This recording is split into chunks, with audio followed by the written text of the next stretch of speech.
اگر آپ کو میری یہ ویڈیو پسند آئے تو like, comment and share, subscribe کرنا مت بھولیے۔ السلام علیکم دوستوں، میرا نام ہے پلوشا شین اور میں پڑھنے جا رہی ہوں آج کا ناول جس کا نام ہے ضبط غم، جسے لکھا ہے فضا عادل نے، اور آپ آواز سن رہے ہیں پلوشا شین۔ جی تو میرا نام ہے پلوشا شین۔ اس کے 34 پارٹ آپ پہلے ملاحظہ کر چکے ہیں اور آئی ہوپ کہ آپ سب لوگوں کو یہ ناول بہت زیادہ پسند آ رہا ہوگا۔ اس کے 35 پارٹ میں آپ سب کو ویلکم کرتی ہوں، تو چلیں شروع کرتے ہیں۔ شیخ زریاب ایک بہت بڑا سمگلر تھا۔ وہ یہ بات جانتی تھی، مگر وہ کس نوعیت کی سمگلنگ کرتا تھا اسے اس بات کا اندازہ نہ تھا۔ زری اپنا شوہر، بچے، گھر سب کچھ چھوڑ چھاڑ کر ایک دل پسند زندگی گزارنے شیخ زریاب کے سنگ چل پڑی تھی۔ بنا عدت کی مدت پوری کیے اور بغیر کسی نکاح کے اس نے زریاب کے ساتھ رہنا شروع کر دیا۔ شروع کے چند دن اسے زریاب کی شکل صورت اور شخصیت سے گھن آتی تھی، مگر رفتہ رفتہ اس کا دل اس کی طرف مائل ہونے لگا۔ زریاب اسے ہر طرح سے اپنے اعتماد میں لے چکا تھا، جبکہ ماورا کو ہینڈل کرنے میں اسے قطعی دقت پیش نہ آئی تھی۔ زری نے زریاب کے کہنے پر سمگلنگ کی 1-2 کھپیں اپنی نگرانی میں پاس کروائی تھیں۔ پہلی کھیپ بالکل عام نوعیت کی تھی، جس میں کاسمیٹک کے سامان کے علاوہ اور کوئی خاص شے نہ تھی۔ وہ دوسری کھیپ میں زری کو کچھ شبہ ہوا تھا، کیونکہ جس گاڑی میں وہ بیٹھی تھی وہ سیدھی بارڈر پر گئی تھی۔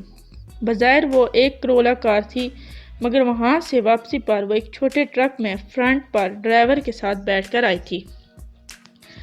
ٹرک کا نچلا حصہ افیم اور پاؤڈر سے بھرا تھا، جبکہ اوپر کے کچھ حصوں میں شراب کے کچھ کارٹن تھے۔ یہ کھیپ زری نے بظاہر بہت آرام سے پار کر لی تھی، مگر اندر ہی اندر وہ بہت ڈر سا محسوس کر رہی تھی۔ وہ ڈر بھی چند دن کا تھا۔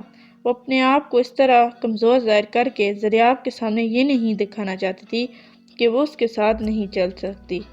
دونوں کھپیں 1 ہفتے کے اندر اندر پاس ہوئی تھیں۔ زریاب اس سے بے حد خوش تھا، اتنا زیادہ کہ زری کو اپنی خوش قسمتی پر رشک سا ہونے لگا۔ اس نے اس خوشی کو سیلیبریٹ کرنے کے لیے ایک پارٹی ارینج کی تھی، جس میں اکثریت سمگلرز کی تھی۔ زری نے غور کیا تھا کہ اس دعوت میں شرکت کرنے والی ہر عورت ہی خوبصورت تھی۔ کسی میں بھی بناوٹی حسن نہیں تھا، سب کو رب نے حسن جیسی دولت سے مالا مال رکھا تھا۔ وہ سب عورتیں بے باکی سے ہر طرح کی گفتگو بھی نہ صرف پیش تھیں بلکہ منشیات کا بھی اچھی سے اچھی طرح استعمال جانتی تھی۔ وہ یہ شام ان سب کے بیچ گزار کر خود کو ہواؤں میں اڑتا ہوا محسوس کر رہی تھی۔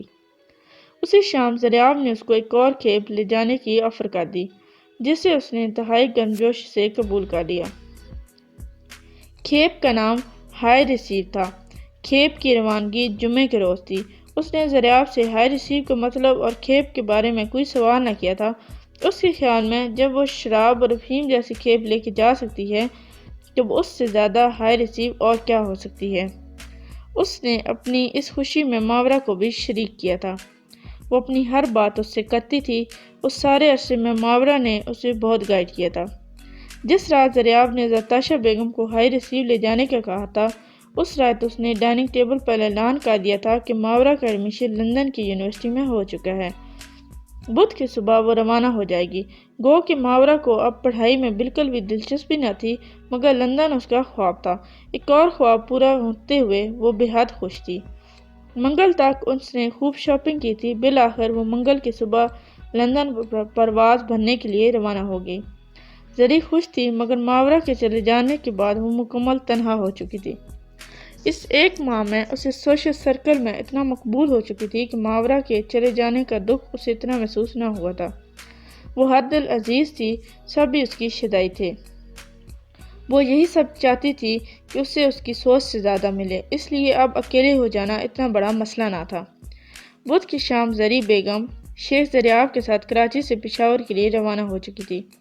اس کے بعد اس نے زریاب کے ساتھ ہی 1-2 میٹنگز اٹینڈ کی۔ میٹنگز میں وہ زریاب کی شانہ بشانہ ہوتی تھی، مگر میٹنگ کس سلسلے میں تھی اور کس نوعیت کی ہوتی تھی اس کا اندازہ اس کو نہ تھا، کیونکہ میٹنگ کے دوران یا تو دونوں پارٹیز بالکل خاموش ہوتی تھیں یا ان کے درمیان صرف کاغذات کا تبادلہ ہوتا تھا، یا پھر بات چیت ہوتی تھی تو کسی اور زبان یا کوڈ ورڈ میں، جن کا مطلب زری بالکل بھی نہیں جانتی تھی اور نہ ہی زریاب سے پوچھ سکتی تھی۔ یہ سلسلہ تھا کہ وہ پوچھنا بھی نہیں چاہتی تھی۔ وہ ایسی کوئی بھی بات دریاب کے سامنے نہیں کرنا چاہتی تھی جو اسے شرمندہ کرائے۔ جمعے کے روز اسے ہائی ریسیو بارڈر پر پہنچانی تھی۔ دریاب تمام ذمہ داریاں اس کے حوالے کر کے خود ایک ضروری میٹنگ کے سلسلے میں کراچی واپس چلا گیا۔ 12 بجے وہ ہوٹل سے ڈرائیور کے ہمراہ نکلی تھی۔ 2 گھنٹے کے سفر کے بعد وہ ایک مخصوص مقام پر پہنچی۔ وہاں ایک لو ٹویوٹا ہائی ایس گاڑی میں بہت سارے نقاب پوش عورت بیٹھی تھی، جہاں سر سے پاؤں تک شٹل کاک برقع اوڑھا ہوا تھا۔ وہ ساری ہی ہائی ایسز کے پیچھے سیٹوں پر نیم دراز تھیں۔ زری بیگم نے ایک نظر ان پر ڈالی۔ ڈرائیور نے ایک شٹل کاک اس کی طرف بڑھا دیا۔ اس کی ضرورت نہیں، اس نے وہ لینے سے انکار کر دیا۔ ڈرائیور نے بغیر کوئی جواب دیے گاڑی کا اگلا دروازہ کھولا۔ وہ چپ چاپ چڑھ کر بیٹھ گئی۔ گاڑی کچھ ہی دیر میں اپنی منزل کی جانب فراٹے بھرنے لگی۔ 4 گھنٹے کے سفر میں سے ایک بار بھی پیچھے بیٹھی لڑکیوں میں سے کسی کی کوئی آواز نہ آئی۔ یہ کھیپ بھی بآسانی اپنی منزل پر پہنچ چکی تھی۔ بارڈر پر پہنچ کر کھیپ کی پاسنگ ہوئی تھی۔ زری ڈرائیور کے ساتھ نیچے اتری۔ پیچھے بیٹھی ایک عورت نے دروازہ کھولا۔ اس کے ساتھ ہی 2 اور برقع پوش نیچے اتری۔ زری کو یہ دیکھ کر حیرت ہوئی کہ برقع پوش عورتیں نہیں مارتے۔ وہ تینوں اپنے اپنے برقعے سمیٹے باقی کی برقع پوشوں کو کندھوں پر روئی کی طرح لادنے لگے۔ وہ اپنے بھاری مردانہ ہاتھوں سے برقع پوش لڑکیوں کو کندھوں پر لاد کر دوسری جانب کھڑے ٹرک میں پھینک رہے تھے۔ لڑکیاں غنودگی اور نشے میں تھیں۔ یہ سب کیا ہے؟ کچھ لمحے زری کو سمجھ نہ آئی تو فوراً اس نے ڈرائیور سے سوال کیا، مگر وہ ڈرائیور شاید گونگا بہرا تھا۔ اس نے اس دوران سفر بھی زری سے کوئی بات نہ کی تھی۔ اب بھی اس کے سوال پر کوئی رد عمل نہ دیا تھا۔ دوسری جانب کھڑے ٹرک کے ڈرائیور نے کار ریسیو کی، پھر بآواز بلند ہوا، جلدی کرو منجری ہو گئی ہے۔ اس کا یہ کہنا تھا کہ ان تینوں آدمی نے اپنی رفتار مزید تیز کر دی۔ ٹرک ڈرائیور نے آگے بڑھ کر ہاتھ میں پکڑے 2 سوٹ کیس زری کو تھما دیے۔ زری جانتی تھی کہ ان میں بھاری رقم ہے۔ منجری کا سن کر وہ بھی گھبرا چکی تھی۔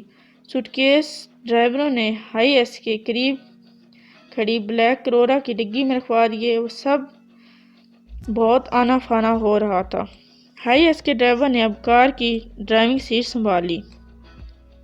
میڈم گاڑی میں بیٹھو، اس نے گاڑی کا پچھلا دروازہ کھولتے ہوئے کہا۔ زری ان لڑکیوں کو نظر انداز کرتی ہوئی گاڑی میں بیٹھ گئی۔ گاڑی ریموٹ کنٹرول تھی۔ زری کے بیٹھتے ہی ڈرائیور نے دروازہ لاک کر دیا۔ زری نے ایک بار پھر اس ہائی ایس کی جانب دیکھا۔ وہ لڑکے ایک لڑکی کو زبردستی گھسیٹ رہے تھے۔ شاید وہ آخری لڑکی تھی۔ وہ کسی بھی طرح اس کے قابو میں نہ آ رہی تھی، خود کو ان کی گرفت سے نکالنے کی بھرپور کوشش کر رہی تھی۔ ہاتھا پائی کرتے ہوئے اس لڑکی کا شٹل کاک بھی اتر چکا تھا۔ ماورا! زری کی حلق سے ایک خوفناک چیخ برآمد ہوئی، ساتھ ہی اس نے گاڑی کے ہینڈل کو زور سے دبانا شروع کر دیا۔ ڈرائیور نے حیرت سے زری کی جانب دیکھا۔ گاڑی روکو، وہاں میری بیٹی ہے، زری نے بکھلاتے ہوئے کہا۔ میڈم اب یہ گاڑی پاکستان پہنچ کر رکے گی، ڈرائیور نے سکون سے جواب دیا۔ ماورا! زری پر شیشے سے باہر سر نکال کر زری سے چلا رہی تھی، مگر وہ لڑکے زبردستی اسے لڑکی کو کندھوں پر لاد کر اس ٹرک میں پھینک چکے تھے۔ گاڑی چل چکی تھی۔ ماورا ہائی ریسیو کے ساتھ روانہ ہو چکی تھی۔ زری واپس پلٹ کر ڈرائیور پر چپٹی تھی۔ میں نے کہا گاڑی روکو۔ ڈرائیور نے سیٹ کے نیچے رکھا پسٹل نکال کر واپس مڑ کر زری کے سر پر ایک بھاری ضرب لگائی۔ کچھ ہی پل وہ ماورا پکارتے ہوئے بے ہوش ہو چکی تھی۔ اسے جب ہوش آیا تو وہ ہوٹل کے کسی مخصوص کمرے میں تھی۔ ماورا آنکھیں کھولتے ہی اٹھنے لگی۔ ماورا میری بچی، وہ زیر لب بڑبڑائی۔ اس کے سر سے ابھی بھی درد کی ٹیسیں اٹھ رہی تھیں۔ اس نے اپنے دونوں ہاتھوں سے سر تھاما، ہاتھوں سے سر پر بندھی